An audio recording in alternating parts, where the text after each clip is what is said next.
Silent Hill is a franchise that needs no introduction. It's widely heralded as one of the best survival horror franchises in existence, and for good reason. But regardless of how popular and beloved the franchise is, it has a rocky history, to say the least. Most involving its publisher, Konami, a company that's infamous for partaking in anti-consumer business practices, mistreating their IPs and abusing them for money.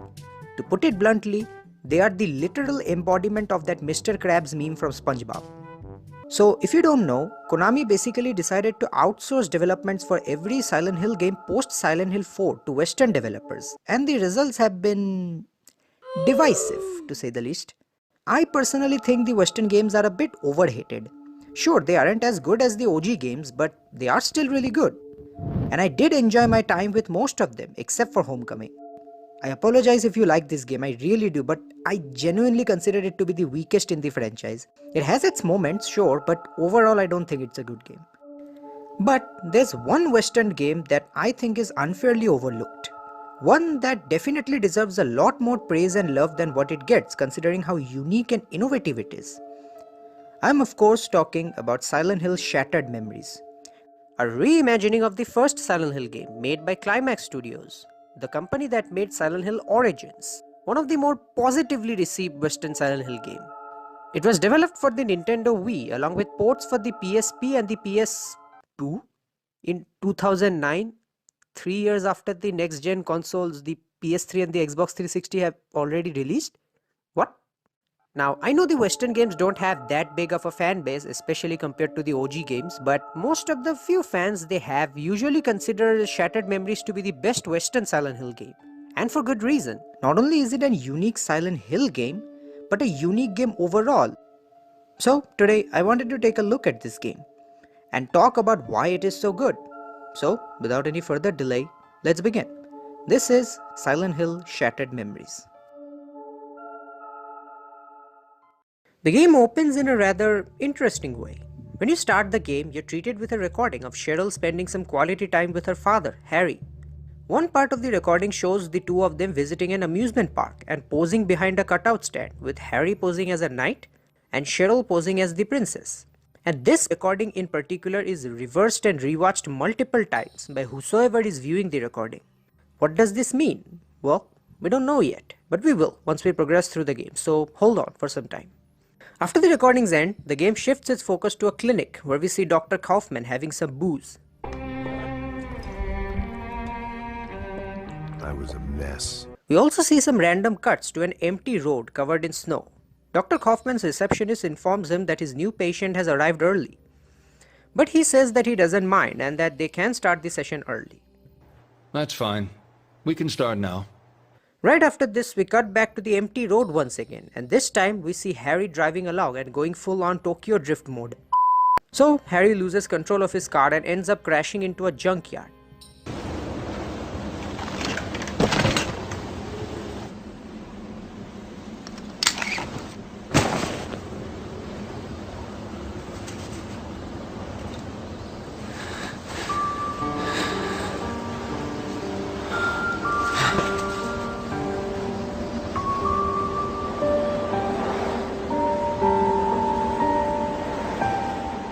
The game then cuts back to Kaufman's clinic again. This time we're given some control. We're playing as Kaufman's new patient. Who could this new patient be? Could it be the person watching the recordings in the beginning of the game, or could it be someone else? It's probably Masahiro Ito seeking therapy after having to argue with yet another brain-dead Silent Hill expert on Twitter. Anyway, from Kaufman's dialogues, it appears that the patient we're playing as has visited other therapists as well, but none of them have worked out. So Kaufman decides to take a different approach to his therapy than the conventional methods. I've read your notes. The other therapist didn't work out for you. I want you to know this will be different. We take this at your pace. No notes, no drugs, no theories. We go back to the start. Understand what happened. We're given a short form to fill containing questions regarding our personality and lifestyle, which will help Kaufman understand our mind and personality better. The form has some normal questions, stuff like whether we make friends easily or not, whether drinking helps us relax or not, and most important of all, whether we enjoy role-playing during sex. Once it's all done, Kaufman asks us whether we have honestly answered all the questions or not, to which we can either say yes or no. These appear in all of these therapy sessions, and the choices you make increases your chances of getting a specific ending. I like their implementation here, as one single binary choice doesn't determine the ending. This, along with the way you answer each question or perform the tasks provided to you, contributes to this robust psych profile system that the game has, which, as I mentioned, determines what ending you get, but we'll get into that in detail a bit later. So after saying yes or no, Kaufman starts the therapy session, and we cut back to the site where Harry had his accident. After regaining consciousness, Harry discovers that Cheryl is missing, so he grabs a flashlight and starts looking for her. This is where we get our first look at some normal gameplay. Shattered Memories uses a standard third-person over-the-shoulder camera system, and you can use the Wiimote or the analog stick on the PS2 or PSP version to look around and control Harry's flashlight. Something that I should mention right off the bat is how phenomenal the game looks. The art style, the texture work, the environments overall, it all looks downright gorgeous. I also like how the colors are much more vibrant here, which makes things look a lot better and unique. It's a major improvement over Homecoming, where everything looks as if it has been washed over with 50 kilograms of bleach. Another thing that's super impressive is this scaling tech that they've utilized. I don't know what kind of black magic they've used to achieve this, but you can quite literally see or read every single environmental prop in this game. Remember how in the OG games, whenever you came across some text or picture, the game used to load a separate screen with the text or picture so that you could see it? Well, now you can just approach an object, zoom in and read it right away without any interruption. Seriously, even the tiniest of letters are fully legible. Remember, this game is running on the fucking Wii. Even modern games with 10 times the fidelity and running on much powerful hardware don't have texture quality this good and high res. This opening area is also the place where we are greeted to the world's first press X to Jason sequence. But unlike Heavy Rain, they actually put effort into the sequence, as they actually recorded more than 3 voice lines, and with actual good voice acting that actually has a sense of urgency in it. Cheryl! Cheryl! Cheryl! Cheryl! So after looking around everywhere in the junkyard, including the toilet, Sweetie? Sweetie? Cheryl? So yeah, after searching all around the junkyard, we eventually stumble out into the streets of Silent Hill. This rendition of Silent Hill looks a tad different from the ones we've seen before. There's no fog around, instead the main focus here is snow. Now, while snow was present in the original game, the fog was still the main draw there. Here, it's entirely the snow that is the main draw. Regardless of how different it looks, it still gives the same eerie, isolating and desolate atmosphere that the OG games did. Walking the empty and deserted streets with the snowflakes falling in the foreground with Akira Yamaoka's brilliant ambient tracks playing in the back, it truly makes you feel lost and confused.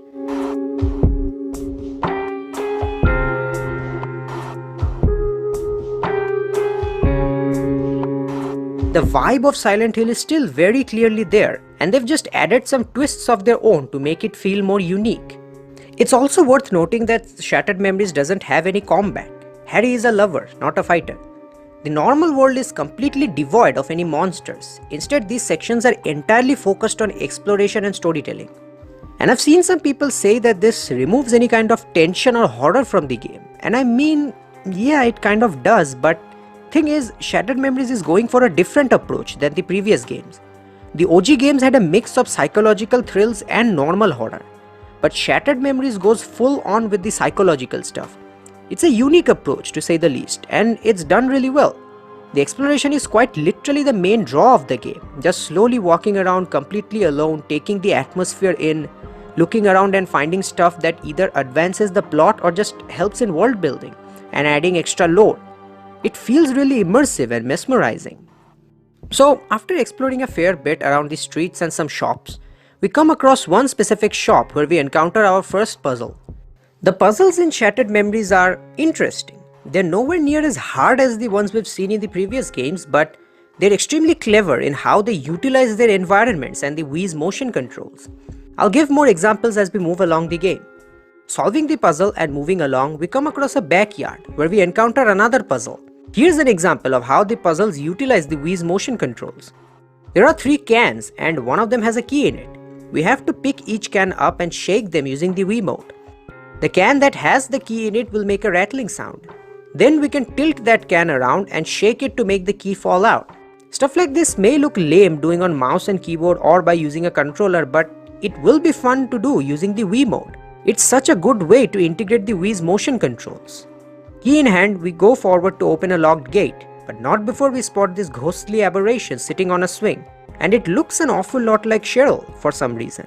But it doesn't matter for now, we have a real Cheryl to find, so we head off. Coming out of the backyard, we come across 2 locations. We can enter one of them based on our psych profile, either a diner or a bar. Taking it one step further, the place we enter itself changes based on our psych profile. The bar can either be a normal bar or a sports themed bar. The diner itself can either be normal looking or a bit reproductive. Taking it yet another step further, the appearances of the characters you meet also changes depending on your profile. If you enter the bar, you encounter a barmaid whose appearance might be normal, sports themed or overtly make-upped. Her personality can be extremely kind, caring and humorous or just normally gentle. Similarly, in the diner you meet Sybil Bennett, whose appearance can be normal, strictly professional or a bit mischievous. In fact, this sexualized outfit actually closely resembles her original appearance from Silent Hill 1. Her personality can either be kind and caring or aggressive. My daughter's missing. That road's not in my jurisdiction. What? You want state police. You're kidding. My daughter is out there. You have to find her. A lot of people need help tonight. Look around. The whole town is a mess. Like seriously, the amount of effort they've put into this whole psych profile thing is just amazing. It's perfectly set up to fuck with the player's mind, both on a normal playthrough and on repeat playthroughs. Now, some of you might have figured out what these changes represent, but just hold on for some time, don't spoil it for the others. So, regardless of whichever location we enter, the respective character we meet looks at our ID and reminds us that our house, as mentioned in the ID, is only a few blocks away. We also find out that Harry has a phone, which starts ringing, but the one calling hangs up. Thinking Cheryl's at her home, Harry decides to head there himself and check it up. Also, the phone Harry pulled out, it can now be brought up at any moment. It's an interesting mechanic. It's got all the usual stuff you would expect. A dialing pad, a camera and gallery, an inbox, settings, and a save game.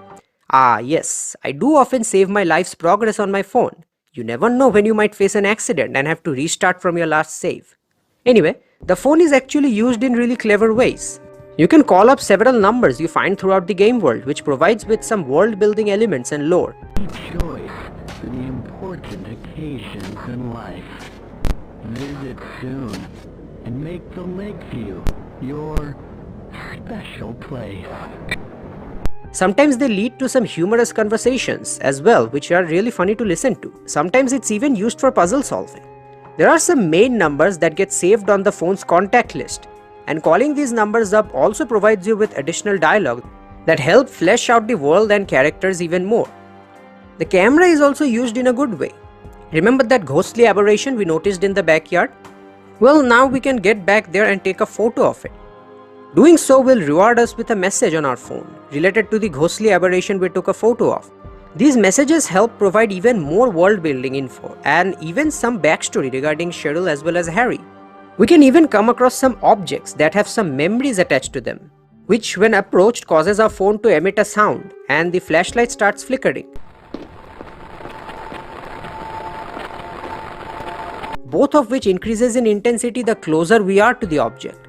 Once we're close enough, we can point our flashlight at the object, which will award us with more messages, which again adds further depth to the world and sometimes give her more insight into Cheryl and Harry's life. On our way to 11th Street, where Harry's home is, according to his ID, we end up on the open streets again, where we receive a phone call. Cheryl? Daddy? Daddy? Sweetie, you're okay? Are you at home? Sweetie, wait there. Wait for me. You have to run, Daddy. It's just something. Run! What? Is somebody with you? Cheryl! I'm coming to get you! Damn it! Harry tries to talk to her, but she only tells him to run and that he can't fight them. Who or what was she talking about? We don't know yet. But there's no time to think about that for now because it's Otherworld transition time.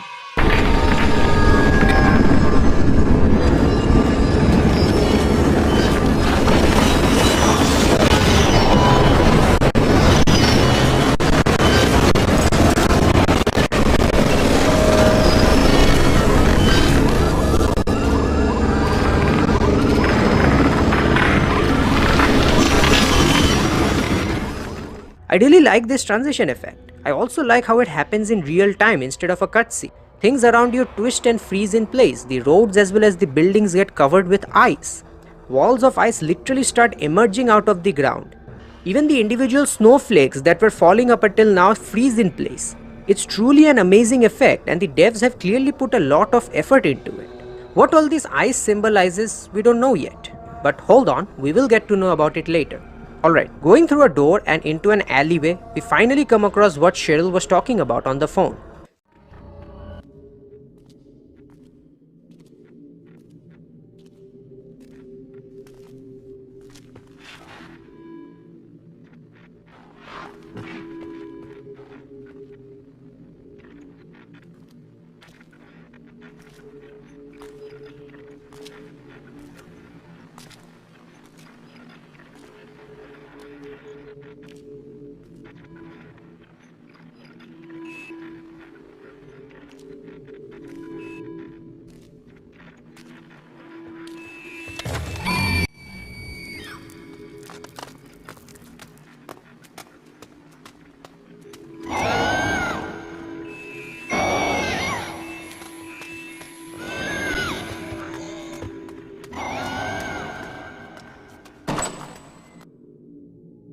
These things are called the Rorschach, the only enemy form you'll encounter in the entire game.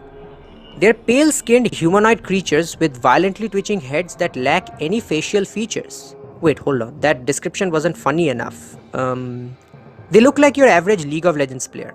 As I said, Shattered Memories doesn't have any form of combat. Instead, you can only run away from the monsters. This was one of the game's main sticking point. These chase sequences are a bit divisive in the community. And I can understand why. It's a much debated topic in horror games as to whether having an option to fight back is better than not being able to fight back at all. I personally like both kinds of horror games, both with or without combat. I think both provide a unique and different type of experience. With that being said, Shattered Memories' chase sequences are a bit of a hit or miss. At first they feel tense, but halfway through the game they just don't feel tense anymore. They're not bad as some people say, but they're nothing special either. They're extremely basic. You just run and if the Rorschachs latch onto you, you just have to shake them off. You can slow them down by throwing down obstacles. You can try to lose their tail by constantly changing directions and going through different doors, but there's way too many of them. So chances are even if you lose a bunch of them, you'll find yet another bunch right around the corner waiting to have a piece of Harry's ass. What this basically does is limit the amount of exploration. You can still explore, but trying to explore while evading a bunch of enemies, it just won't feel that good. It's like trying to have a cup of tea while at the same time trying to swat away an army of flies. Sure, you may succeed in drinking your tea, but it just won't be as satisfying as just normally sitting down and having your tea in peace. You can also find flares scattered around which when lit repel the Rorschachs for about 20 seconds, after which they burn out. There's also some places you can hide, but they're completely pointless as the game never gives you any advantage for hiding in them. The Rorschachs clearly lack the stalker-esque AI you would expect in games like these. And I feel like if they had it, then things would have been much better. You could have hid or avoided them, after which they might have left the area, giving you some downtime to freely explore. But instead they never go away and always find out where you are after some time. I think these sections were designed because the devs wanted to be innovative and creative with these sections, since they chose to go with the non-combat route. Remember, this was 2009, games like Amnesia or Outlast haven't come out yet. The only game that I remember taking the non-combat route during this time was Haunting Grounds. Other than that, there really wasn't much. In conclusion, I don't think these chase sequences are bad, they're just nothing special. But even then, they do their job well enough, being a way to change the pace of the game for some time and to serve as a plot point. that will become more clear later in the game. One interesting thing to note for now is that the Rorschachs don't attack Harry. They only latch onto him and suck his heat. Oh, okay, that sounded really wrong. Once they drain Harry's body temperature, he succumbs and falls to the ground. And even then, the monsters don't do anything to him. Instead, they only gently caress and stroke him. Don't worry, you'll understand what this all means later. Once we reach the exit, the section ends, and Harry finally reaches his house on 11th Street. The game then cuts back to Dr. Kaufman's therapy session, with Kaufman complimenting the mysterious patient about finally talking about the crash. It's good that we touched on the car crash. That would have been a breakthrough before. But let's leave that topic for a while. So, from the look of it, it seems like this mysterious patient is Harry himself, narrating all the weird mishaps he faced while searching for Cheryl. Putting this topic aside, Kaufman starts discussing about family and asks us some questions. And just like last time, the way we answer these questions affect the ending we get and changes the game world accordingly. Would you say it takes a while for people to get to know you?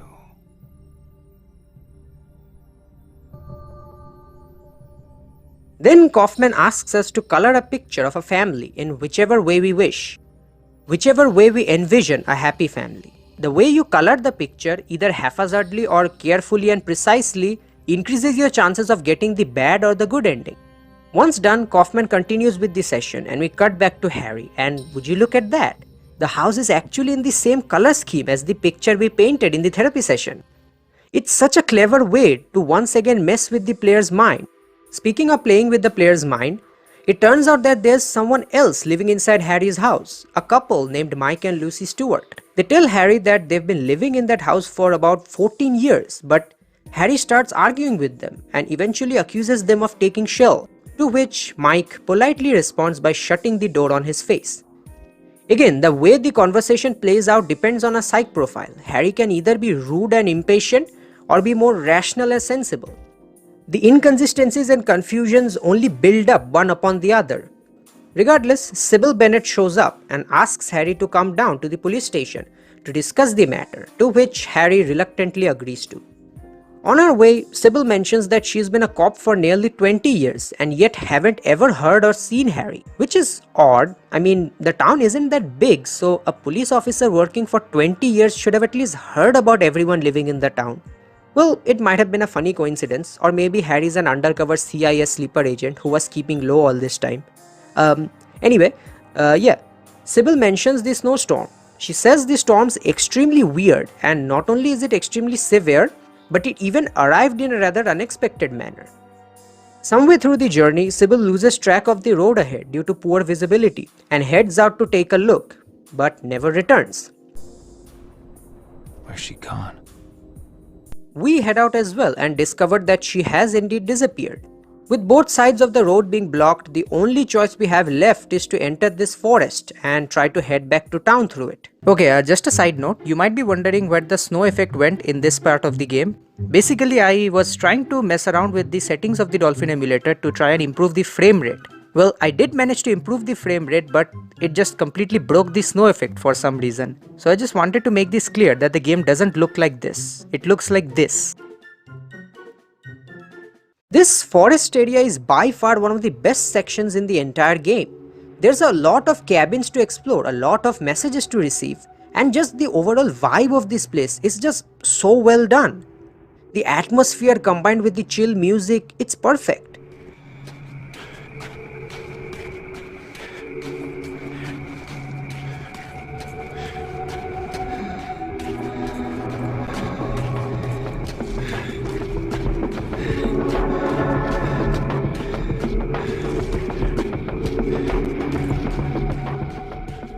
Even the echo photos and messages that you find in this area are really well done. A lot of them are actually kind of dark in terms of subject matter, and it's because these things are so well written and done that it basically encourages more exploration. It makes the time spent on finding them feel actually worth it. And as I already mentioned, it adds to the world building aspects. We can also find a memento here. I haven't talked about the mementos yet, but they're basically objects you can find throughout the game. They don't have any value now, but they once did according to the game. Their significance in the story will become clear later in the game. While exploring, we get a call from Sybil, asking Harry why he left the car. Harry, Officer Bennett? What's going on? I'm looking for you. Where are you? I'm in some woods. What made you run off, Harry? Run off? Harry tries telling Sybil that it was she who left him alone, but she seems confused, as if she never left. She instead becomes skeptical of Harry. But we have a daughter to find, so we decide to ignore her and continue our search. So after some exploration, we come across a cabin, the key to which we find inside a bloody wallet. Entering the cabin, we see another ghostly aberration sitting beside a pool of blood. While trying to approach it, it runs away, causing the world to shift into the other world again. And another chase sequence begins. Just like last time, it's quite simple enough. You follow the trees marked with lights that show you the direction you need to go. And even if you get lost, the areas are extremely wide and open, giving you a lot of area to evade the raw shocks and continue trying to find the exit. Again, there's a lot of well-made imagery in this otherworld area. There's a crashed plane stuck in the tree branches, fish that got frozen up in the air, a chapel that has this deformed statue of an angel that looks really creepy. Seriously, these things would have been so much better to explore if we actually had more downtime instead of being chased 99% of the time. It just feels like a lot of wasted potential. Regardless, running around, we finally come across another cabin, where the chase stops for some time and we get to solve this puzzle in order to unfreeze a door that leads to the other side. There's frozen sculptures of a family in the cabin, with the daughter and the father resembling Cheryl and Harry, and approaching them, Harry receives an echo message that showcases what went down between the family members, with the mother being dissatisfied with her family and wishing to leave. This whole trip was a bad idea. I knew that before we even came, but I went along. The last thing we needed was time alone together. One thing I forgot to mention is that these messages slightly change based on your psych profile. The message also reveals the answer for the puzzle, which upon solving causes the frozen door to become free again. We receive yet another echo message after solving the puzzle, revealing that the daughter accidentally got herself cut while messing with broken pieces of glass. Regardless, we head out through the door and get chased again. Once we reach the Bryant Overlook, the chase ends and the world shifts back to the normal world. Here we see a car with an open passenger door, with yet another ghostly aberration sitting on the passenger seat. This time it resembles a woman. Taking a photo of it, we receive yet another echo message, suggesting that someone seemingly forced her into having sex with him. I said no! Baby, come on, you said you loved me. Don't be scared. It's gonna be great. No, please! Okay, that kind of turned dark really fast. Anyway, we press forward until we come across the Midwich High School. Before entering, we receive a call from Sybil. Officer? Harry, I've been calling you. Did you switch your phone off? No, I don't know where I was. Harry, you okay? Yeah, I'm okay. I'm out of the woods. I'm on a football field. She does, however, inform Harry to go to the gymnasium of the school, which is often used as a shelter during storms and stuff. Thinking Cheryl herself might have taken refuge there, Harry decides to head there himself. With this part of the game ends, and we cut back to Dr. Kaufman's therapy session. This time, Dr. K starts discussing about being in high school, which he describes as being the perfect place to screw someone up, which, yeah, I totally relate to. High school can be a really terrifying place to be, especially if you're an introvert like me. Believe me, it is. Regardless, enough about myself. After this, he asks us what kind of a person we were in high school. He mentions some common personalities to which we have to nod in approval if said personality fits our high school life, or nod in disapproval if it doesn't fit. After that, Dr. K asks us to create our own dream timetable out of several subjects provided to us that we would have liked to see in our high school. And yes, the way you answer all of this affects your psych profile. After all said and done, Kaufman resumes the session and asks us, the patient, to talk more about the bad stuff that happened in their high school life. And yet again, the game cuts back to Harry. Our objective now is to head for the gymnasium, where Cheryl might be. Again, this high school area is yet another extremely well-made section. It's oozing with atmosphere. In fact, this is another strength of this game, that being how varied the areas you explore are, and how distinct the atmosphere is for each place. They still feel similar in terms of that eerie and isolating feel, but on top of that, every section has a distinct sense of identity that helps differentiate one from the other, and makes them all the more memorable. And yes, just like every other location in the game, parts of the school changes depending on your psych profile. The exploration, as usual, is also top-notch. You get a lot of echo messages for exploring stuff. There's a lot of environmental stuff that helps further enrich the world and story. For example, you find some posters spreading awareness about the dangers of something called the choking game. Exploring further, we find an echo photo and a message that details what the choking game is. As the message states how a student basically chokes themselves for a brief moment and does some funny stuff to get satisfaction. That's a nice new belt card. Oh, thank you, Mom. You have a nice day at school. Sure, Mom. Don't do anything I wouldn't do. Sure, Mom. Oh. And of course, this leads to major consequences as the kid accidentally suffocates himself to death. Wow, who would have thought? Like, who would have fucking thought? And yes, this is exactly the reason why there's so many posters around the high school spreading awareness by listing the health hazards of this game. Again, stuff like this is the reason why the exploration is without a doubt the best part of the game. It makes sense considering this is the part where most of the effort went. It's truly worth all the time and effort. Regardless, we continue our journey to the gymnasium.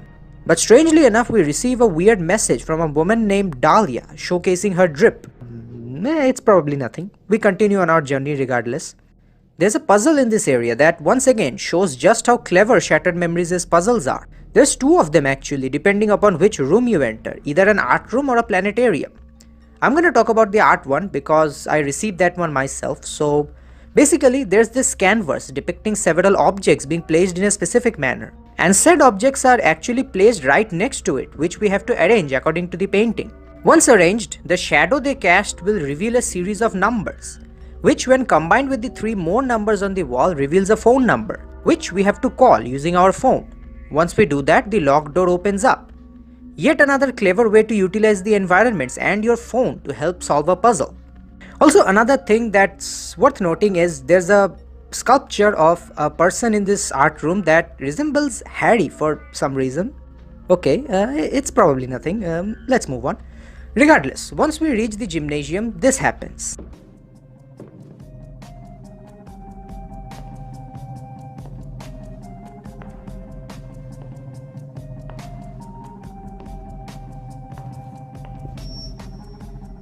Maybe I didn't treat you quite as good as I should have. And maybe I didn't love you quite as often as I should have.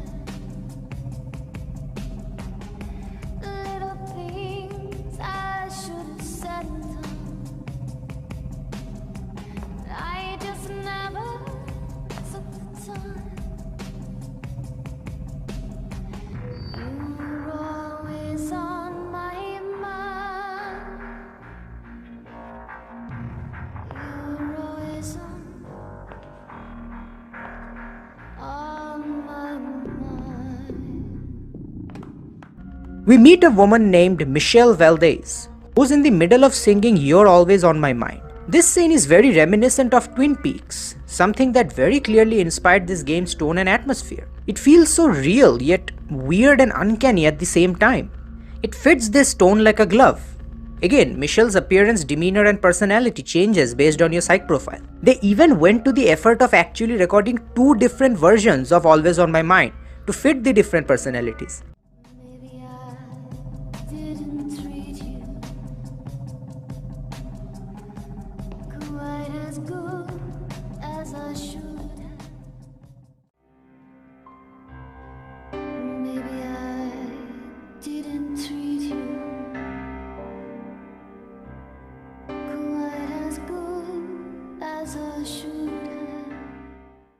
Like seriously, the effort they've put is on full display throughout the game. Also, Michelle in particular is by far one of the best new additions this game makes. The dialogues and banter between her and Harry, regardless of which personality you receive because of your psych profile, are extremely well written and performed. It has just the right amount of awkwardness to make it feel bizarre and dreamlike. but at the same time still make it feel like actual human conversation. It strikes the balance perfectly.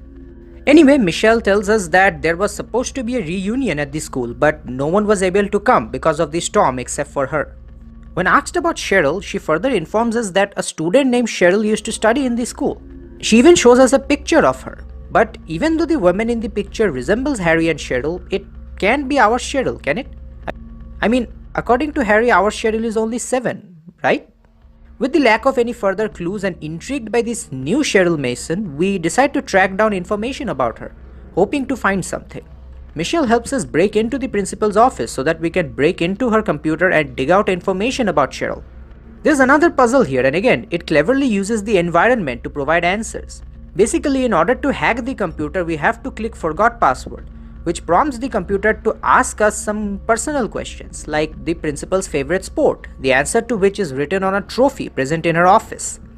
After getting all the answers correct, we receive the password, and upon entering it, we finally get into the computer, where we find out that the Cheryl that Michelle showed us about indeed seems to be our Cheryl. There also appears to be an address, but it's on Simmons Street instead of Levin Street. Simmons Street. It's not a great neighborhood. Why would we move there? Which yet again further confuses Harry, causing him to further question the scale of his memory loss. There's also a number present which Harry tries calling, but instead of Cheryl, someone else picks up the phone. When Harry reveals his name, the woman on the phone, Dahlia, freaks out. Who the hell do you think you are? Sorry? What's the... Leave me alone! Which again further confuses Harry even more. This once again causes the world to shift into the other world, and our third nightmare/chase sequence begins. This section, it's not that great, to be honest. I mean, the other chase sequences weren't bad per se, but they just weren't anything special. But this one, it's kind of annoying. Like, see, this time around there's no environmental hints to give you directions as to where you're supposed to go. So you have to completely depend on trial and error to get to your destination. Problem is, unlike the last chase sequence, the areas you run through are mostly narrow and small, giving you much less room to evade the Roshocks. And if you get cut off by too many Roshocks from both front and back, then you're basically fucked. Your main goal is to reach the exit, but unfortunately the exit door is frozen, cause of course it is. And in order to unfreeze it, we have to take some photos of a girl, a replication of something that was done at some point in time by a bunch of students in order to mess with her. So off we go. Funnily enough, if you keep wasting time or taking too much time, the door will unfreeze anyway and Harry will receive an echo message suggesting whoever was trying to mess with the girl got bored and left. But this will increase your chances of getting the bad ending, so beware. We have to take 3 pictures of 3 ice sculptures all across the school. Once done, we receive 3 echo messages that provide us a more clearer image of the photos we took and some backstory. It turns out that the girl whose photos were taken was actually Cheryl. She was bullied and harassed by her schoolmates by taking photos of her during her private moments, such as when she was showering or when she was staying back with a teacher with whom she was seemingly having an affair with. Receiving this information, the door unfreezes and we exit the high school to find that the world has shifted back to the normal world. Outside, we also find Michelle, who asks us whether we had any luck with the phone. Harry tells her that he couldn't make any sense of the call. It was a bad line in a prank call. Someone spouting insane babble. I couldn't make sense of it. So he inadvertently decides to head to Simmons Street himself, while Michelle points out that it's on the other side of the town. Harry asks if she has a car, which she does, conveniently. The car belongs to the owner of a nightclub where she works, so we decide to head there. On our way, we get some dialogue between the two. Michelle tells us that she's in a relationship with a lawyer named John, and from the looks of things, it seems that the relationship isn't really going smooth per se.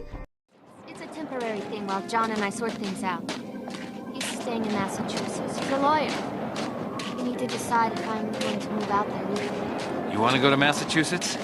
Yeah. Well, not Massachusetts so much. I want to be with John. And John?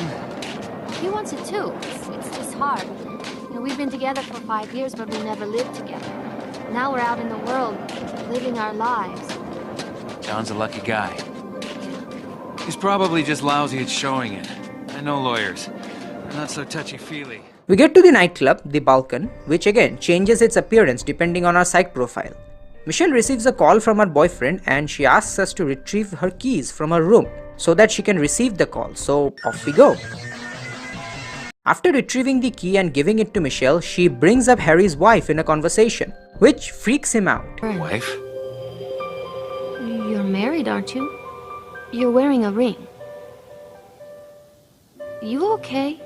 He acts as if he's hearing about his wife for the very first time. Naturally, he decides to go into the restroom for some time to clear his head and pull up a James Sunderland. After contemplating a little bit upon whatever the fuck is even happening with him, we head out only to find a completely different woman sitting in place of Michelle. It's the same woman who sent us her drip back in the school, Dahlia. Confused, Harry questions her about the whereabouts of Michelle, but Dahlia acts like she was supposed to be there the whole time, confusing Harry even further. But we have a daughter to save, so we decide to tag along regardless. And let's get going. We'll get to Simmons Street and see Cheryl. Cheryl? Your daughter? Oh, come on, you're not that wasted. That's why we're in this lousy club, to get the SUV so we can drive up to Simmons Street. That's right, but... It's just... no more craziness. You're freaking me out. On our way to Simmons Street, we have some conversation with Dahlia, which further adds to the confusion as Dahlia says she knows Harry, yet Harry himself has no recollection about knowing her. You really don't know who I am. No. Sid and Nancy? Who are Sid and Nancy? My tits? You named them? We're sleeping together? Again, the psychological aspect of the game really shines here, adding layers of confusion and inconsistencies on top of each other, messing with the player's mind, really hammering in the fact that something is seriously wrong. But again, Harry decides to roll with the confusion, as for now finding Cheryl and ensuring her safety is his main priority. We reach a raised bridge and head inside the control tower to lower it. But unfortunately, Harry ain't no engineer, so we call up the bridge engineer himself, and he tells us how to use the controls. First you push the start button. A colored light will come on. If it's blue, move the center lever. Now if it's red, move the left lever. If it's green, don't do anything, just wait. And if the yellow light comes on, move the right lever. You just gotta keep doing this until the bridge engages, okay? Bridge lowered, we head back out into the car, but unfortunately the other world takes over before we can cross the bridge, freezing Dahlia and throwing the car into the lake below. With the water pouring in and raw shock surrounding the car, we have to act quick. Turning on the car's radio scares the raw shocks away for some reason, and then we can exit the car and swim up. Again, if you give up or are unable to exit the car in time, you pass out in the car itself. This, however, increases your chances of getting the bad ending. Regardless of what happens, we cut back to Dr. K's therapy session. This time, Kaufman talks about death and its inevitability. He says that he knows that the patient wants to be around their family when they die. After which, he gives us another task to perform. The task requires us to choose between several pictures and determine whether or not the person in the picture is sleeping or dead, and place them accordingly on this chart. Once done, Dr. K tells us that it was merely an exercise, and depending on whichever side we place more pictures, he tells us either all the people present in those pictures were dead or sleeping. After which, he once again resumes the session and we cut back to Harry again. Regardless of whether we escape the drowning car or not, Sybil saves us and takes us to the Alchemilla hospital. Next, we see her wheeling Harry through the hospital, and since Harry's clothes were all soaking wet, she even provides him with a new set of drip, which once again differs depending on our psych profile. While being wheeled, Harry mentions Dahlia's name and tells Sybil that she drowned with him when the bridge collapsed, which confuses Sybil. She tells Harry that the bridge had been closed off since the storm started, which further confuses Harry. Sybil also tells Harry that she pulled up Harry's file back at the police station, and judging by the tone of her voice, she saw something strange in it. We need to talk. When I was at the station, I pulled the file on Harry Mason. So? But before she can tell Harry what she saw, the other world takes over, freezing Sybil and leaving Harry completely alone, forcing him to wheel his way through the hospital.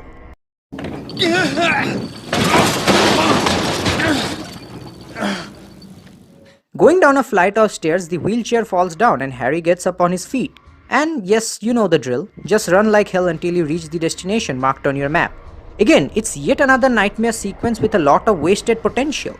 The area has a lot of trains coming in out of nowhere, crashing through walls, floating in the air, being frozen, etc. At least this section is much better than the last one, as unlike the school, the areas here are much wider and bigger, giving you more space to evade the raw shocks and letting you appreciate the environments just a bit more. Still would have preferred being able to explore them at peace. Your goal here, as I mentioned, is to reach a patient's room marked on your map. Again, there are sculptures of a daughter and her father resembling Cheryl and Harry. We have to solve another puzzle here, to unfreeze the door. We receive an echo message here that reveals that the father depicted in the sculpture got the radio DJ to play a song for the daughter, which she really liked and uplifted her mood. Tell Mom about the song. Right, the song. Yeah, I got the radio to play her song. She loved that. And now she's going to go to sleep. Now we have to figure out which song that was out of all the songs listed. Switch the radio to the Alcamila radio station and then call up the required number to get the DJ to play the song. As requested, here's a popular tune, Daddy's Girl.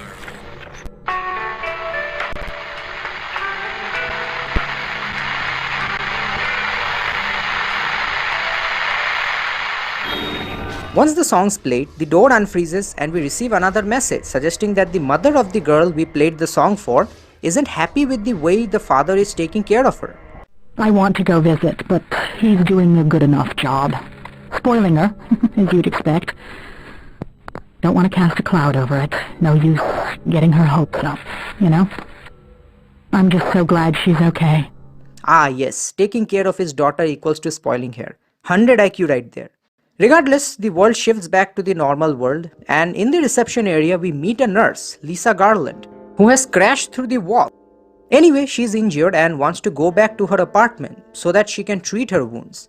And since we're heading that way ourselves, we decide to accompany her in case anything happens to her. On our way, we get some dialogue between Harry and Lisa, and just like the ones with Michelle, these are extremely well written. They capture the dreamlike Twin Peakish vibe perfectly. You know the average ER nurse gets less than 5 hours sleep a night? I read that in a newsletter. Ronald Reagan ran the country on 5 hours of sleep a night. I saw that on TV. Yeah, but he got to sit down a lot. A nurse is on her feet all day and night. I don't need a man in my life. I need a really good podiatrist. What is it you do, Harry? I'm not a podiatrist. Figures. Lisa's personality is a bit different than Michelle's. She's a lot more goofy, upbeat and awkward, and it shows as the conversation between her and Harry has a distinct sense of identity on its own, just like every other conversation that takes place in the game. I'm Harry. Harry Houdini. Sorry. I'm always saying goofy things that come into my head. Apart from adding to the world, we also get more insight into Harry and Cheryl's life. Harry says that he writes romance novels. Although he's not that famous, his novels are quite popular with moms. Bet she's read one. Maybe. I wrote a romance series called Longing for the Moon. That was popular with moms. Romance? My agent tells me I have great insight into the female imagination. He also mentions that Cheryl likes collecting bugs, butterflies to be specific, which kind of grosses Lisa out. Bugs. She loves bugs. Bugs? Like dirty, creepy bugs? No, butterflies. Pretty bugs. She has a collection. Dead ones? Yeah? Still creepy. Not really. You seem to see the creepy in everything. Is that a nurse thing or just you? Definitely a nurse thing. Once we reach her apartment, she asks us to sit for a few minutes and warm up before heading out again. Off yet. Warm up before you head back out there. I haven't thanked you yet. While she goes into her bedroom to change out of her nurse outfit. Now, you can choose to peep into her bedroom while she changes, but you wouldn't do that, would you? You're not a degenerate, are you? Depending on what you do, her dialogue changes. She either berates Harry or calls him a nice guy. You're a nice guy, Harry. Thanks. I feel safe around you. And yes, what you do here does affect your chances of getting the good or bad ending. So, yes, what did you think? The game was going to go easy on you, you degenerate fuck? Regardless, Lisa's head starts to ache and she asks us to fetch her YOLO pills from her bathroom. Again, we have another choice. We can choose to give her the wrong colored pill or the right one. What we do once again increases our chances of getting the good or bad ending. Drugs applied, she starts sleeping and we cut back to Dr. K's therapy session. This time around, Kaufman discusses about guilt, how guilt is something that thoroughly affects us and keeps us up at night. We worried over the simple things. Food, water, whether animals would come and eat us in the night. Now we have supermarkets, bottled water, and .38 caliber home security.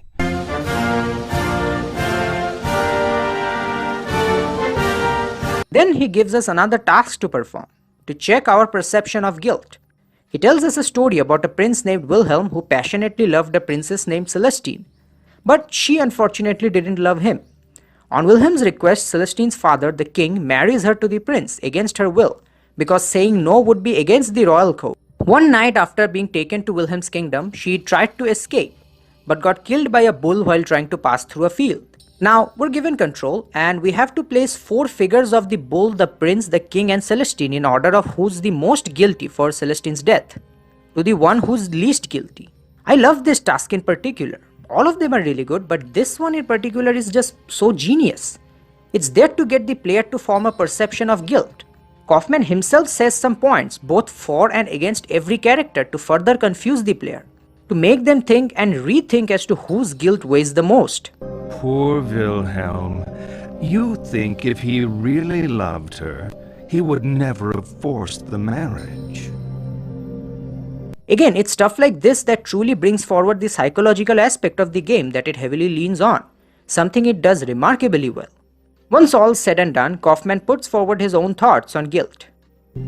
I find the best cure for guilt is to never get caught in the first place.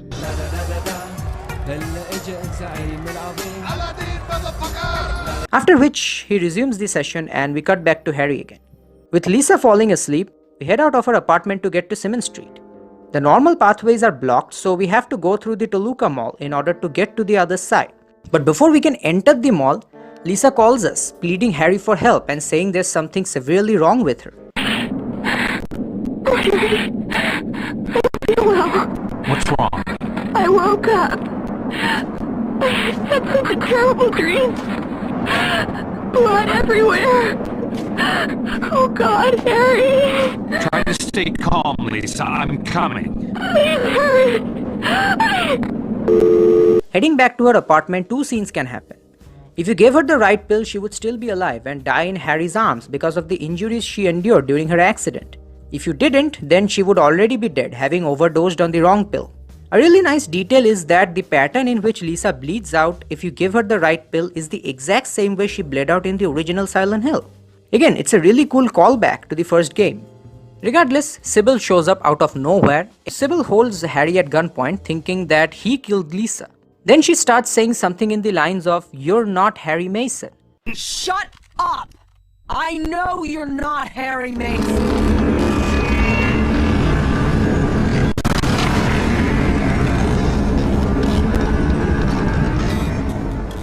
But unfortunately, before she could finish or elaborate further, the other world takes over yet again.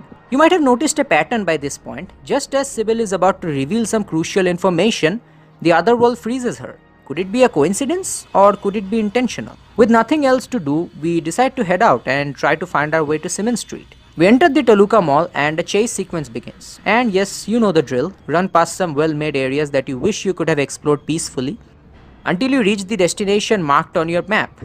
Also, one thing I really like is that since this is a mall, the background track that plays when a chase starts is literally called Blackest Friday. Like, man, who knew Silent Hill was just a meta commentary about Black Friday sales all along?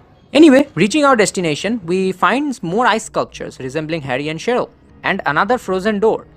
This time, the echo message we receive outlines that the daughter asked her father for some bubble gums of her favorite colors. Can I have some bubble gum? Oh, sure. Here. She wanted some gum. Hardly spoiling her. Wait. No, I don't want those colors. I want my favorite colors. What are your favorite colors? Mom knows. I'm sure she does. You hear that? Yeah, well, she won't tell me. The mascot? The cartoon bird? Okay. And her favorite colors just happens to be the 4 colors present on the mall's mascot, a cartoon token's beak. So off we go to find it, being chased by Rorschachs again. Once we find the toucan, we can memorize the colors on its beak, return back and churn out bubblegums of the required color from the bubblegum machine. Once done, the door unfreezes and the world transitions back to the normal world once we pass through it. Now we're completely free to explore the mall at peace. Yet again, just like all the other areas, the mall is extremely well designed, oozing with atmosphere. There's a lot of areas to explore, a lot of echo messages to find, and just have a good time being chill and exploring each and every corner of the mall.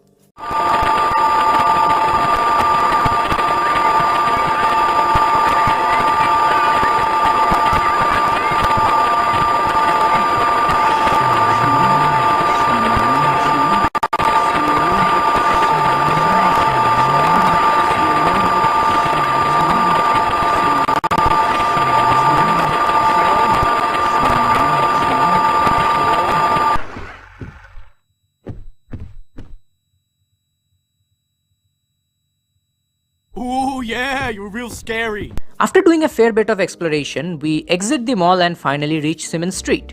The address we retrieved at the high school's computer leads us to a pawn shop. So we head inside and go through the back door without asking anyone for permission because Harry is one determined father. He doesn't need any stupid permission. So yeah, after going through the back door and heading upstairs, we find a picture of Cheryl, which confirms that this is indeed Cheryl's new home. But all of a sudden a voice calls out, thinking Cheryl's in the building. Cheryl? Sweetie, is that you? You've been gone for so long, I started to worry. Sweetie? Heading into a room, we discover a woman who looks a lot like Dahlia, but seems at least thrice her age. She seems to know Harry and even mentions where Cheryl is when asked. Still at the lighthouse, maybe. Lighthouse? The lighthouse. That's where Cheryl is. After this, she drops a literal bombshell. We're soulmates, you and I. For richer, for poorer. In sickness and in health. She reveals that she's Harry's wife. Before Harry can even process this, the other world takes over and freezes. Yet again, the other world stopped Harry from receiving any elaborate explanation from someone who might know what's going on by freezing them. Without having any other choice, we try heading out the way we came in, but something's changed. The stairs that we used to come upstairs have extended unnaturally, and instead of leading to the ground floor, they instead now lead to this huge labyrinth-like area with a bottomless void with several long staircases scattered around. This area is very reminiscent of the Nowhere area from Silent Hill 1 and also the labyrinth from Silent Hill 2. It's surreal, weird and abnormal with only some instances of normalcy here and there, which in turn makes it feel even more weirder. And again, this time around we actually get to walk around peacefully, well, for the most part at least, and actually appreciate all these highly detailed environments that the devs have created. It's so much better than having to constantly run past all of it and not have proper time to look at them. Pushing forward, we come across a drop. With no other way forward, Harry jumps down. Man, James and Harry would make really good friends considering their habit of just jumping down bottomless pits with no regards for their safety. As we fall down, we get glimpses of some random photos present on the walls of this area. Some of them containing Cheryl and Harry, while some of them containing just Cheryl, sitting alone on the swing. Once we reach the floor, we see some echo objects. Reaching them, we get teleported to a hallway, which leads us to a living room area with a couch and a TV playing static. Going forward, we come across a maze-like area with Rorschachs chasing us. Choosing the wrong doors will lead you back to the same place over and over until you pick the correct one. The correct doors are all marked with either light or frozen ice, so it's not that hard to get through the maze. Once done, we come across a series of more living room-like areas with the TVs either playing static or parts of the home video we saw at the beginning of the game on repeat, with Cheryl's exclamation of "I love my daddy" being repeated over and over, getting slightly distorted each time around.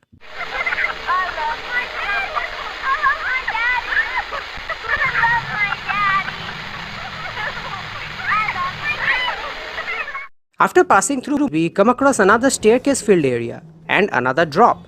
Jumping through it, we see even more pictures present on the wall.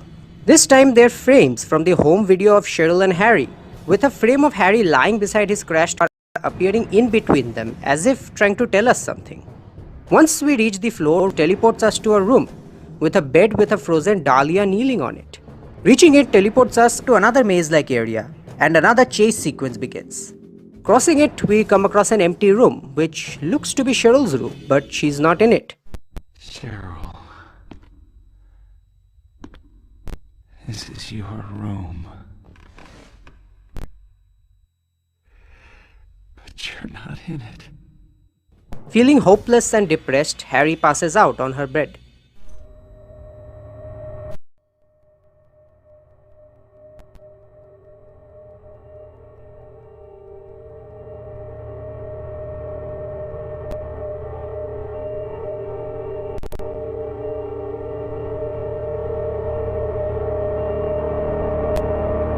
And we cut back to Dr. K's session.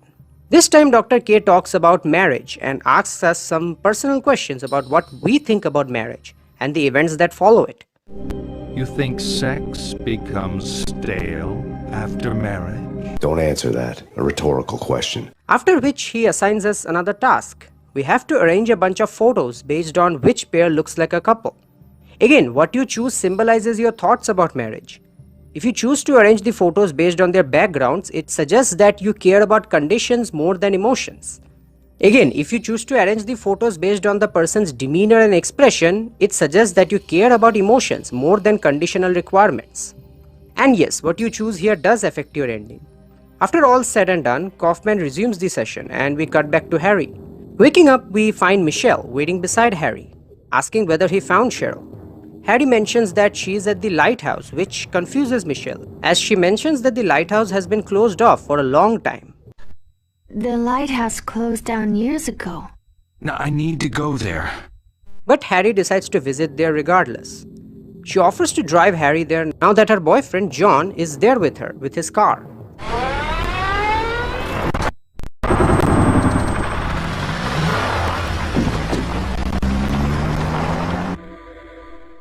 On our way, a conversation breaks out between John and Michelle about their relation, with John showing his discontent with how it's going. No, Michelle. I was hoping to do this right, but I need to do it. We've been running on empty for a long time, living on fumes. It isn't a relationship, it's a courtesy. He mentions that Michelle doesn't love him, but the idea of a person in her head. Can't be over. It is. You don't love me. You love the John in your head. So after a rather heated debate, both of them head out of the car, leaving a confused Harry behind. Exiting the car, we find out that both sides of the road have yet again been blocked by snow. Having no other choice, we decide to head to the other side of the town through the sewers.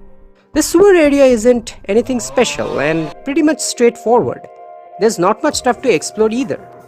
I think this area was merely put as a nod to Silent Hill 1, as there we had to go through a sewer as well in order to reach a different part of Silent Hill. But we do witness something strange. Harry receives a call from Cheryl, who asks him not to come as it's dangerous.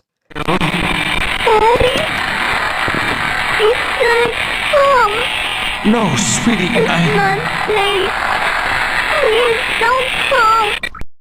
But nope, Harry ain't afraid of no danger. He'll go through hell and back to get his daughter back, just like he did in Silent Hill 1. Exiting the sewer, we come across a different part of the town. Again, this area is really well made, with this amazing track playing in the background.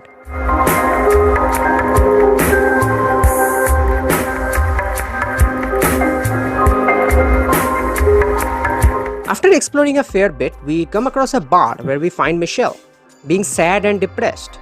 She tells us that she finally broke up with John, stating that she didn't actually love John, but the idea of him, her own fantasized version of John. It's over, John and me. I don't think he's loved me for a long time. I was in love with an idea of this person, but that wasn't John. She tells that the jetty behind the lakeside amusement park offers boats, which Harry can use to get to the lighthouse. She asks him one last time whether or not he truly wants to go to the lighthouse, to which he replies that he does, as this time he's certain Cheryl's there, and that he'll get some answers as to what the fuck has been happening for the last 2 days. However, before we leave, Michelle warns us that even if the answers are present at the lighthouse, Harry may not like them. There. I know it this time. I'll get my answers. You might not like them. He acknowledges the possibility, but he's determined. He wants answers, regardless of whether he likes them or not. We leave the bar and the game cuts back to Dr. K's session for one last time before the end. This time, Kaufman talks about sex. That's what you're thinking. Aren't all psychiatrists supposed to be obsessed with sex? It's not us. It's you. You're obsessed with not having sex. Okay, seriously though, Dr. K discusses about sexual desires and the weird thoughts that come with it. He even talks about sexual frustration, which the patient we're playing as seemingly has. So for one last exercise, he gives us another task to perform. This time, we have to arrange multiple pictures depending upon whether they represent something sexual or not. Again, the amount of pictures you place on each side affects your chances of getting a specific ending. Once done, Kaufman picks up one of the pictures and flips it around to show us that it represented death rather than something sexual. In fact, all of the pictures represent death in one way or another. Kaufman then talks about the correlation between sex and death. Sex is death. It's a leap into the void. The great loss of self. The tiger in space. A plea for annihilation. To deny sex is to deny death itself. Once done, he resumes the session, and from the looks of things, we're almost at the end. After which, we cut back to Harry, and so begins our final stretch before the finale. We have to go through the amusement park to get to the jetty behind it in order to hitch a boat ride that can take us to the lighthouse.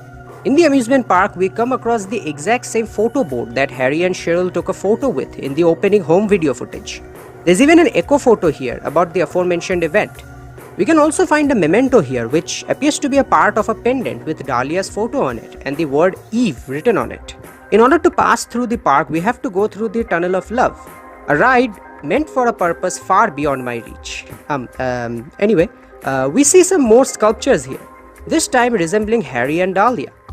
An echo message we received suggests that both of them were about to share a moment together. I remember that birthday. It was fun. It was a good day. It was easy to be happy back then. How about kiss? For old time's sake? For old time's sake. Please remain inside your carriage. This ride has been temporarily halted due to a guest in the tunnel. That ruined it. Since when did a little privacy ruin a kid? But before they could do it, a message is announced saying that the ride has been halted because of the presence of an unauthorized guest inside the tunnel. Right then, we see another ghostly aberration that resembles Cheryl, which runs back and forth around the tunnel. Chasing it down, we receive another echo message, which reveals that the unauthorized guest who ruined the ride was Cheryl herself. What the hell did you think you were doing? I wanted to watch you being happy. Do we look happy? Let's go. I don't know why you're mad at her. After this, the frozen door leading to the back of the park unfreezes and allows us to go out. Now, we can head down to the jetty and hitch a boat ride to the lighthouse. Inside the boat, we encounter the young Dahlia again, which naturally confuses Harry even further. What is this place? It's a boat. It's like a car, but goes on water. Not to mention, everything Dahlia says in this scene is just weird and riddled that doesn't make a whole lot of sense. It's as if she knows a lot about what's happening but is refusing to tell Harry anything, just to confuse him. You know what's happening to me. I know a lot of things. You don't know the half of it. I've seen you die. I've seen a woman with the same name twice your age. She said she was my wife. But Harry's not having any of that bullshit. He asks Dahlia to chart a course for the lighthouse. On their way, she seduces Harry and they both have a... that was kind of unexpected. But we're getting to the lighthouse and that's all that matters. A little bit of weirdness on the way doesn't really matter all that much. But unfortunately, the other world takes over in the middle of their journey, which freezes the lake as well as Dahlia. and turns her back to her older version. We gather some nearby clothes, which just happens to be the exact same clothes that Harry wears in the home footage in the beginning of the game. Heading out of the boat, we decide to head to the lighthouse on foot by crossing the frozen lake. This is another brilliant section. The suspense slowly builds up as we keep pushing forward, with this brilliant track playing in the background.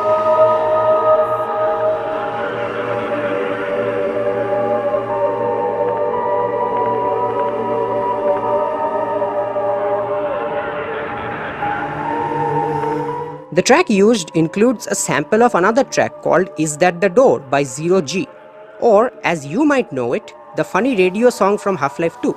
Again, it fits perfectly here. It perfectly encapsulates the feeling of something clearly being wrong, and that whatever it is, we are soon going to find out.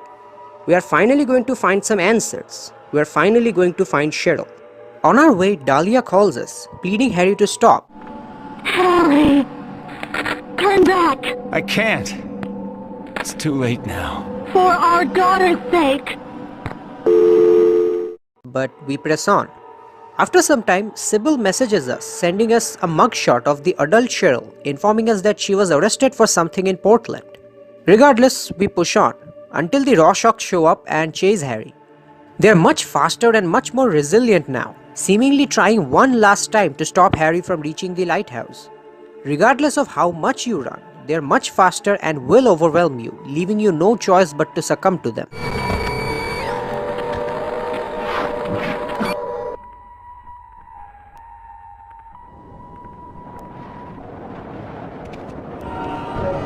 But this time, something's different.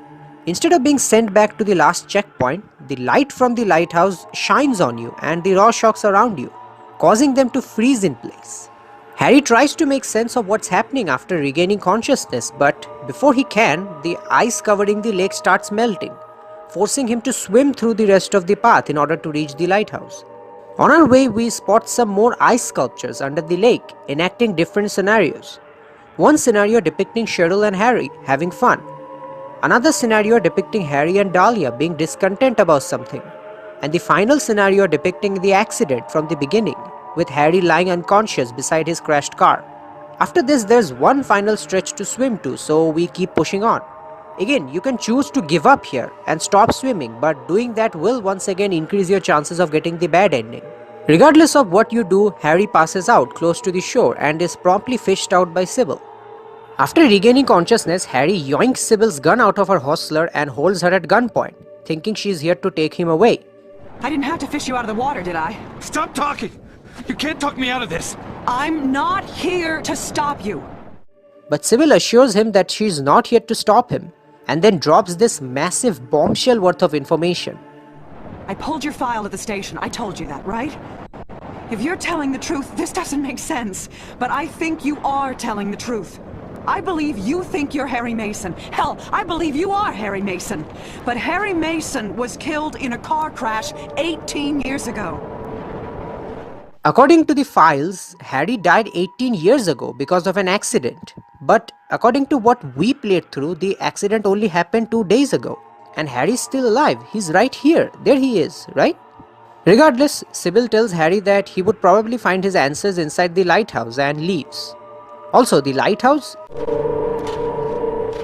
It's a clinic? It's a clinic. Dr. Kaufman's clinic, to be specific. This is it. After all the mindfuck we've been through, all the weird shit that's been happening to us, it has all led us here. Finally, we'll get some answers. Finally, we'll find Cheryl.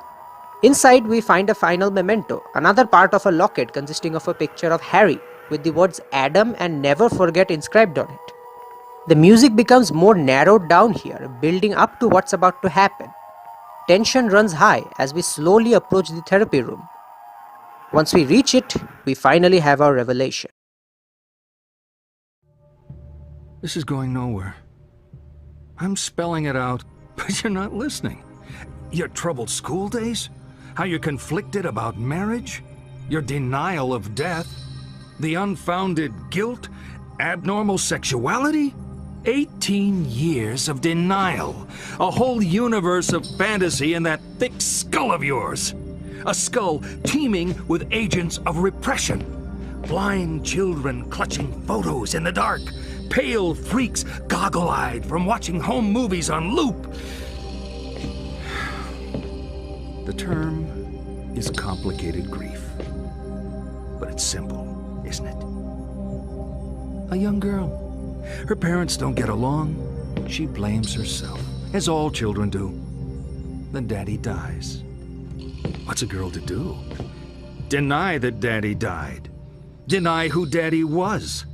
What 7-year-old actually knows who their parents are anyway? So she obsesses and obsesses over this fantasy dad propping up her make-believe with scraps of a happy life that never was, scraps of a father who never existed. Wake up!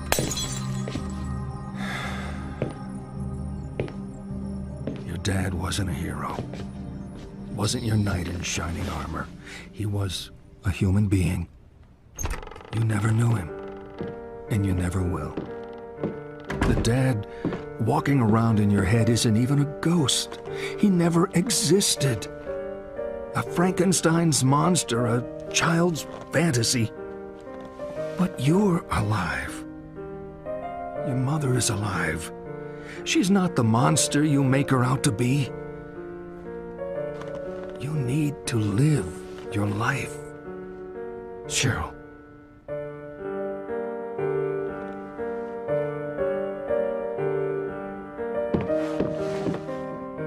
You've been with me for so long. I always will be.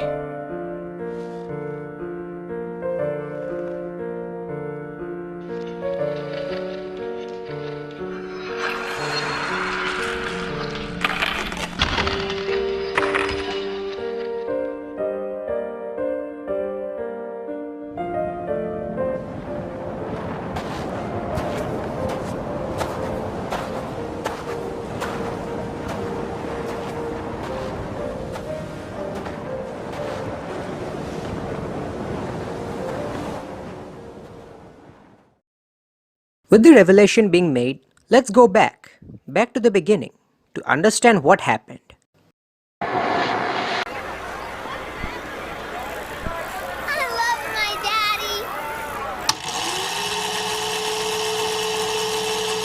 Cheryl Heather Mason was born to Harry and Dahlia Mason about 25 years ago. Starting at some point, her parents' marriage started falling apart and they slowly started becoming more and more distant, which left a lasting impression on Cheryl as she had to witness all of it while growing up. She even started blaming herself for their separation, something Dr. Kaufman mentions. A young girl. Her parents don't get along. She blames herself, as all children do. About 18 years ago, Harry was killed in a car crash. Being really close to her father, she was traumatized by this and couldn't accept his death. She started denying Harry's death, creating a fantasy in her mind that her father survived and will one day come to save her as a knight in shining armor. The videotapes that played at the opening of the game, something that plays every time you boot up the game, that's Cheryl watching those videos on repeat, especially the one with Harry and her posing as a knight and a princess, just to rekindle the fantasy of her father coming back. She kept denying his death to the point that her actual memories of her father started fading away. She started perceiving her father's entire character based on just these few videos, and any other memory that indicated to him being just a normal human being with flaws started fading away, as she started viewing him as a hero. She started viewing her father as a perfect human being who'll go through hell and back to save her. Dr. Kaufman's dialogue revealed that Cheryl had visited other therapists in the past as well. I've read your notes. The other therapist didn't work out for you. But none of them have worked out for her, indicating that she is trying to face the truth, but she just can't. In fact, Dr. K could very well be the last line of hope she has, as someone who can try and help her. When she visits and engages in therapy with Dr. K, she imagines the fantasized version of her dad trying to find her and get to the truth so that she herself can accept it. The Harry we've been playing as throughout the game is that fantasy dad Cheryl created in her mind, a figment of her imagination, who naturally believes what she thinks he would believe, that he survived the car crash and that he needs to find his daughter. That's why he naturally doesn't remember basic information about himself because, well, Cheryl just didn't consider about those factors when she fantasized about him. We, as Harry, go through the memories of several key moments of Cheryl's life while she tries to overcome her grief and face the truth during Kaufman's sessions. Every time Kaufman tries to make Cheryl open up about a certain part of her life, we, as Harry, visit a location that's connected to the part of her memory that's connected to the topic that Kaufman's currently discussing in one way or another. When he talks about home, Harry reaches Cheryl's old house and realizes that that's not his house anymore. As Cheryl and Dahlia move to Simmons Street 4 years after his death, where Dahlia operated her pawn shop. When Kaufman talks about school, Harry visits the Midwich High School, the high school Cheryl attended. Similarly, every piece of information, memento or echo message link directly back to Cheryl that shape her character. We learned that while at school, she was bullied, harassed and secluded by her schoolmates. We learned that she even had an affair with a teacher, all in a desperate attempt to get some amount of paternal affection, even if it meant having an affair with a man twice her age, and that her boyfriend pressured her into having sex with him, but eventually left her because of her unwillingness and reserved nature. The older and frailer version of Dahlia we find at the pawn shop could very well be a representation of Cheryl's resentment towards her mother, and the more younger version of Dahlia being flirtatious with Harry could suggest her own affection towards Harry. I don't think it literally means that she has any sexual desires for her father, but it's a representation of her desire for affection. I mean, Dahlia was Harry's wife after all, so it is reasonable for her to think that Dahlia would react this way. It might even be a representation of her sexual frustration, as Dr. K mentions. Again, I don't think she has any kind of desire for her father himself. It's just a representation of her sexual frustration and not something that's meant to be interpreted in a literal manner. Taking all of this one step further, all the echo messages that are not directly related to the plot can be extra stuff that Cheryl experienced throughout her life. Like the choking game that we witness at the school can be something she heard about in her school years. Similarly, at the Alcamilla hospital, we learn about a young girl being brought in by her father, which could be something that Harry himself did when Cheryl got hurt. Probably that time in the forest where we learned that a girl accidentally got her hand cut from a broken piece of glass. Similarly, when we reach a mall, we learn about a girl shoplifting, which could very possibly be Cheryl. Maybe she did something similar in Portland for which she got arrested, as represented by the mugshot that Sybil sends us. The mementos we find throughout the game also link back to Cheryl. There's a scene after the game ends where we see Cheryl packing away all the mementos that we found throughout the game. So it is very plausible that the areas where we found said mementos are the areas where she herself either found them or made them by herself. In fact, going by this logic, it might also explain why so many areas of the town are just blocked with snow. It's probably because Cheryl just didn't visit those places enough for them to become an integral part of her memory. They're simply not as important to her like the areas we normally visit. Again, a lot of the messages and stuff changes depending on your psych profile. Oh yeah, the psych profile. It changes the world depending on how you play the game. It could very well be a representation of how Cheryl views the world and also how she views Harry. Something which we can change through our playstyle. However, I do think a lot of these are just Cheryl's perception of things changing and not the actual event itself that changes. Like, there's no way Cheryl could have known the exact thoughts and words of a student while he chokes himself to death. Oh yeah.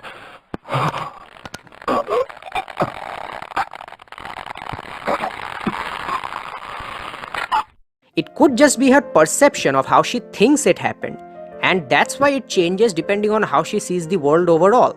Again, depending on your playstyle, if you focus more on the sexual things like looking at quirky photos, staring at a female character's cleavage when talking to them, placing more photos on the sexual side during Kaufman's therapy session, etc., then the world becomes more sexual, with color schemes of several locations being more dimmer and arousing, characters like Sybil, Dahlia or Michelle wearing more questionable clothing materials. Similarly, if you focus on watching alcohol bottles, drugs and other stuff, like saying alcohol helps you relax, then it will affect the world in an appropriate way. And just like that, choosing some of the ruder options during Kaufman's therapy sessions or focusing on trivial things like movie posters, toys, arcade machines, etc. will affect the world in a different way. The characters you interact with will become less gentle, will dress in more blander ways, indicating your more lazy and apathetic playstyle, devoid of any passion or longing. Or you could be a normal person and focus on nothing but finding Cheryl, and the world will react in an appropriate way. All of this also serves as an indicator as to how you're currently doing and which ending you might get.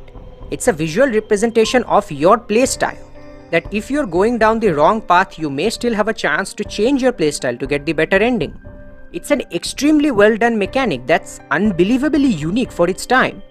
I've never seen any other game that uses a choice mechanic like this. Even Silent Hill 2 with its choice mechanic wasn't this in-depth, with so many things that can affect the game world and the ending. And it is kind of sad seeing that so many cool mechanics introduced in this game, especially in regards to this choice system, just haven't been utilized to its fullest extent in any future game. I mean, choice-based games are abundant and quite popular in today's gaming landscape, yet none of them feature a choice mechanic this woefully integrated into the gameplay itself. One that fully changes the game world depending on how you, the player, plays the game. Also, the otherworld and the Rorschachs that constantly take over the world, that's a representation of the part of Cheryl's mind that doesn't want to let Harry go. Because she knows when Harry reaches his destination, she will have to face the truth one way or another. That's why the otherworld constantly takes over from time to time trying to stop Harry. That's why it freezes Sybil or any other character whenever they're about to reveal any crucial information.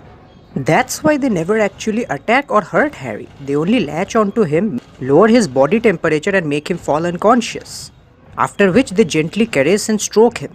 Even though Cheryl is trying her best to stop her father from leaving and getting to the truth, she still loves him, so she doesn't want him to get hurt in any way. But there's just one problem. Cheryl imagined this fantasized version of her dad to be a hero. Someone who can overcome literal hell to save his daughter. And that's exactly what he does. She's basically thought herself into a dilemma here. That's why despite the Rorschachs getting stronger every moment, they still can't stop Harry. They make one last desperate attempt with everything they've got near the end to try and stop Harry. And they finally manage to get him this time. And I think it means that the part of Cheryl's mind that doesn't want to let Harry go just doesn't care anymore at this point whether he's a hero or not. That part of her mind just doesn't want to let him go anymore. But the light shining from the lighthouse freezes the Rorschachs, indicating that Cheryl overall is finally beginning to face the truth. This is the plot point that I talked about when discussing about the Otherworld chase sequences. Both the monsters and the Otherworld serve as a plot point that fits masterfully into the story. The ice present in the Otherworld itself is symbolic of how Cheryl's memories are frozen in place, unable to move on from her father's death. Depending on our choices, we get 1 out of 3 endings and 1 out of 4 videotapes. The first ending shows the fantasized version of Harry comforting Cheryl, telling her to move on and then freezing in place, leaving a weeping Cheryl behind. I always will be.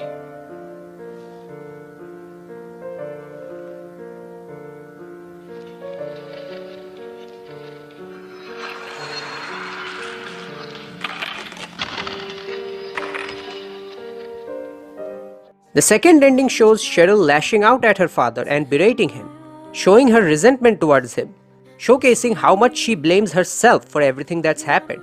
Harry then tells her to forget him and then freezes and shatters away.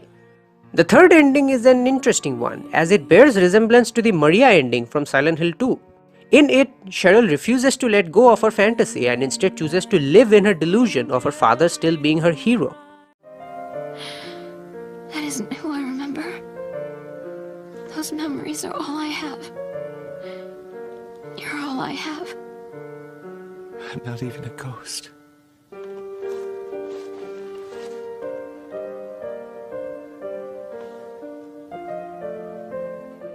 After either ending, we see 1 out of 4 video recordings depending on our psych profile.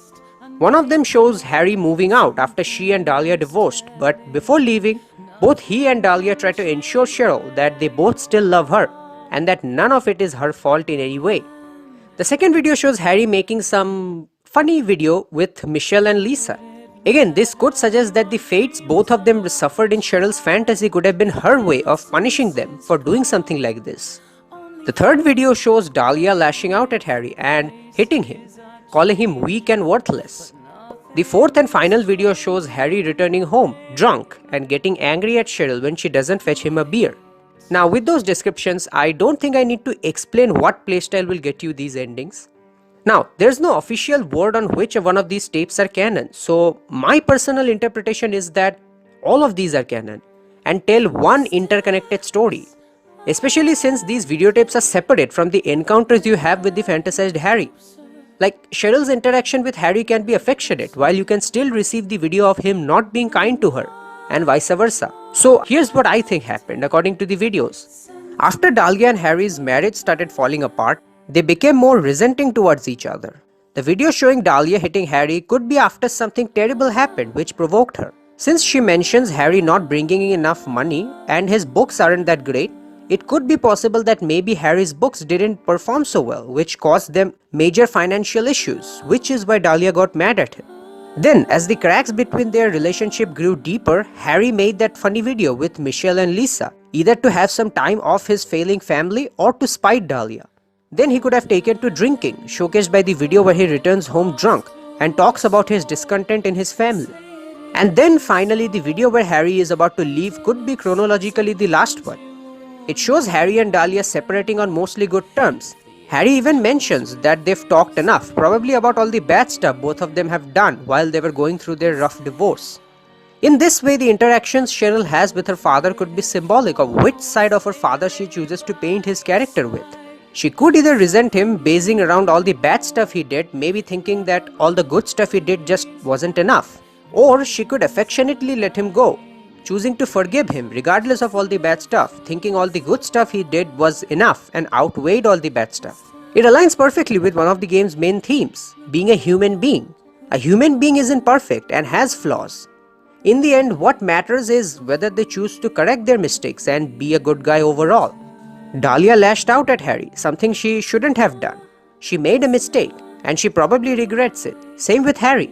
Harry shouldn't have made those videos with Michelle and Lisa, or lashed out at Cheryl in that way after returning home drunk. He made a mistake, something which he shouldn't have done, but he probably regretted it. As I said, it aligns perfectly with the concept of being a human being and having flaws. This game has one of the best endings I've ever seen in any game. I know I've been distinguishing the endings as good or bad throughout the video, but I've merely been saying that to distinguish the worse ones from the slightly better ones. In reality, there's no clear-cut good ending. It's bittersweet, as a major part of Cheryl's life had been traumatic and she can't do anything about it. She can't get her childhood back. She can't get a happy family back. Her father is still dead. Save for the delusional ending, the only thing she can do is try to move on and try to live a better life in the future. The end credits scene with her packing away all the mementos we found during our playthrough really serves as a striking reminder of just how cruel life can be. Your entire life could be turned upside down in seconds and all you'll be left with are memories. This is exactly why I love this game's ending so much. Sure, it may not reach the same height as Mary's letter at the end of Silent Hill 2, but damn, is it still amazing. Plus, the fact that this game can even be compared to the masterpiece that is Silent Hill 2 should be a feat on its own. Silent Hill Shattered Memories is a phenomenal game. It's severely underrated and definitely deserves a lot more love than what it gets. Sure, it's not a perfect game, and yes, it's not as good as the OG games by Team Silent, but it's still a really good game. And some people who critique the game think that the game has nothing to do with Silent Hill 1. Imagining it, I totally get that. But honestly, it's incredibly easy to just play this game and think of it as its own thing. After all, it's just the names that are used here. You could easily forget it has anything to do with Silent Hill and just enjoy it for what it is. But I am here to prove them wrong. This game has a lot to do with Silent Hill 1. Each and every plot point presented in the game is a reimagined version of the plot point from Silent Hill 1. For example, there's a plot point about Alessa getting harassed and bullied in her elementary school, which is reimagined into Cheryl getting harassed and bullied in her high school, both being Midwich. Another example, in OG Silent Hill 1, there was a plot point about Alessa's house getting burnt down by Dahlia because of a ritual, after which Alessa was transferred to the Green Lion antique shop, where Dahlia and the other cult members performed rituals on her. In Shattered Memories, that plot point is reimagined into Cheryl's house getting metaphorically burnt down, as in her house falls apart, as both her parents get divorced and Harry dies. Here, the Green Lion antique shop had been reimagined into the Green Lion pawn shop, which Dahlia operated, for which she and Cheryl had to shift to the Green Lion pawn shop after Harry's death.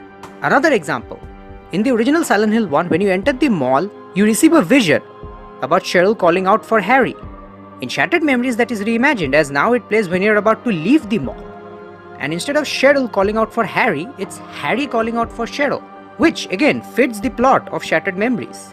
Hell, even the first monster encounter you have in Silent Hill 1 is reimagined in Shattered Memories, as in both cases it happens in an alleyway. And the first raw variant of the Rorschachs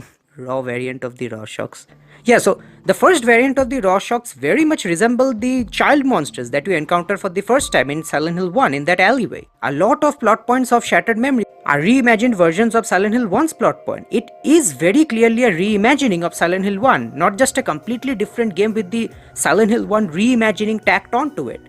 In my opinion, it's without a doubt one of the best Silent Hill games ever made. Sure, it may derive from the hardcore survival horror aspects that the series is known for, but it focuses more on the other aspects that have been present in the series since its inception. The psychological thriller aspect, the dreamlike Twin Peakish vibe, the eerie and isolating feel, it's all there. And they've put their own spin on things to make them feel more unique. And that's the best thing about Shattered Memories. It tries to be its own thing. Unlike Homecoming... Hi, I'm Saul Goodman. Did you know that you have rights? No! The Constitution says you do, and so do I. Shattered Memories merely took inspiration, and that's it. It very clearly followed its own distinct vision without trying to copy anyone. And that's all you could ask for, a studio that understands the world of Silent Hill while putting their own twist on things. This game has a lot of heart and soul put into it. The effort they've put into this thing is on full display from start to end. And for so much stuff that this game achieves and does masterfully, I think the little flaws the game has are easily overshadowed by the good stuff, and again, that's another big takeaway.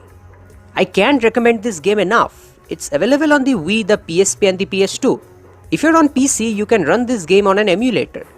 The Wii version is the most taxing, and it makes sense as it's the most visually impressive version of the game. If you don't have a decent PC, then you might have some trouble running it. If you find it immersion breaking, then you can try out the PSP or the PS2 version of the game, which run much better on low-end hardware and are understandably not as good as the Wii version. Try all of them and check whichever version works the best for you. And, well, that's it. That's all I have to say. Damn man, this was a really long video. So this is the part where I ask for likes and shares. So yeah, like and share the video and do subscribe to my channel. And as always, thanks for watching. And I hope you have a great day.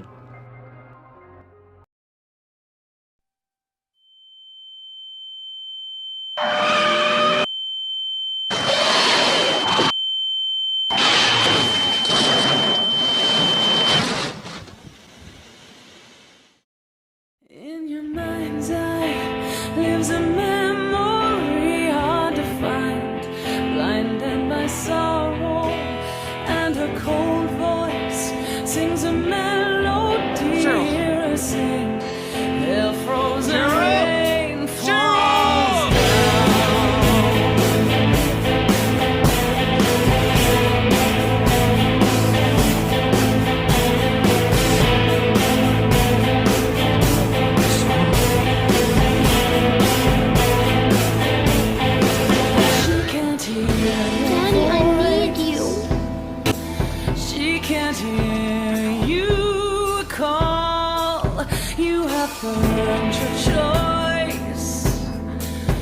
Officer, there are people in my house. They have my daughter.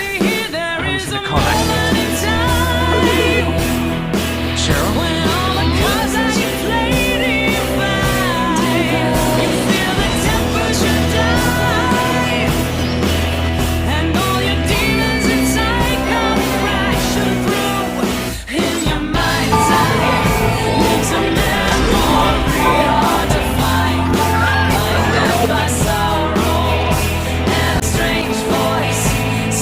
melody.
Cheryl. Daddy? You shouldn't come. No, sweetie, It's not safe. Please don't come. Of all these pieces of broken dreams, there's one that scares and confuses me. If all these things that you say are true, you should be someone I always knew. In your mind's eye lies a memory hard to find, blinded by pain, and your father This is going sings a nowhere. melody. I'm spelling it out, but you're not listening. Frozen rain, our safe arms, feeling dangerous, missing truth, frozen in lies. Are your loved ones just a memory, burning pain, held frozen rain? 18 years of denial. Mason. But Harry Mason was killed in a car crash 18 years ago. A whole universe of fantasy in that thick skull of yours. Dad wasn't a hero. He wasn't even a guy getting shot in the armor. He was a human being. You never knew him. And you never will. Dad, walking around in your head isn't even a ghost. He never existed.